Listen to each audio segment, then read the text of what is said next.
प्रधानमंत्री इतने बड़े देश को वो समझ भी नहीं पाएंगे। लेकिन विपक्ष कह रहा है कि 400 पार की पहले मोदी जी बात कर रहे थे, अब नहीं कर रहे हैं। मैं कल भी बोला हूं जी। अब वो ठीक है कि उनकी चिंता ये है, आगे कांग्रेस का एजेंडा क्या है, 400 पार कर पाएंगे कि नहीं कर पाएंगे। सभी राज्यों का भ्रमण किया है और सभी राज्यों के भ्रमण से मैं देख रहा हूं कि आंधी है, आंधी, बड़ी आंधी। और 2019 से बड़ी वाली आंधी। 400 पार बहुत आराम से देश की जनता करने वाली है। विपक्ष 19 से 24 में विपक्ष के नाते भी विफल गया है।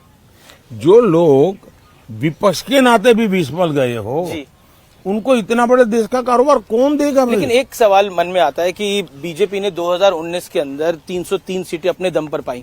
हिंदी भाषी राज्यों में एक तरह से बहुत बड़ी सीटें भारतीय जनता पार्टी को मिली, लेकिन इस बार क्या वो रिपीट हो पाएगा। और आप देखिए जी, भारतीय जनता पार्टी, जो आप इतनी पुरानी सोच के साथ बैठे हुए हो, गोवा जी, ये क्या हिंदी भाषी है क्या? गुजरात हिंदी भाषी है क्या? महाराष्ट्र हिंदी भाषी है क्या? असम हिंदी भाषी है क्या? बंगाल हिंदी भाषी है क्या? कर्नाटक हिंदी भाषी है क्या? आज भारतीय जनता पार्टी पूरे देश में है और पूरे देश में मैं कह रहा हूं भारतीय जनता पार्टी हैट्रिक करेगी, करेगी और करेगी। और ये मोदी कहता है इसलिए करेगी ऐसा नहीं, देश के 140 करोड़ देशवासियों ने तय कर लिया है, इसलिए 400 पार होना है।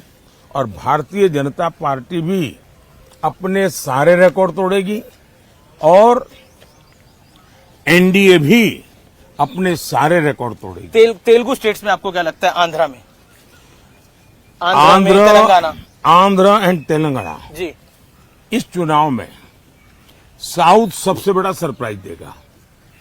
केरल, तमिलनाडु, पुडुचेरी, कर्नाटका, आंध्र, तेलंगाना, विपक्ष को भी सभी में साउथ से उम्मीद है बहुत ज्यादा। सभी में ऐतिहासिक परिवर्तन आपको नजर आएगा और बहुत बड़ी सिद्धि जी, भारतीय जनता पार्टी और एनडीए के पक्ष में रहेगी जी, ये बिल्कुल साफ नजर आता है। और मैं मानता हूं जी, कि तेलंगाना क्लीन स्वीप करेगा। जिन राज्यों में राज्यों के चुनाव है वहां भी जहां भारतीय जनता पार्टी है वो रिपीट करेगी।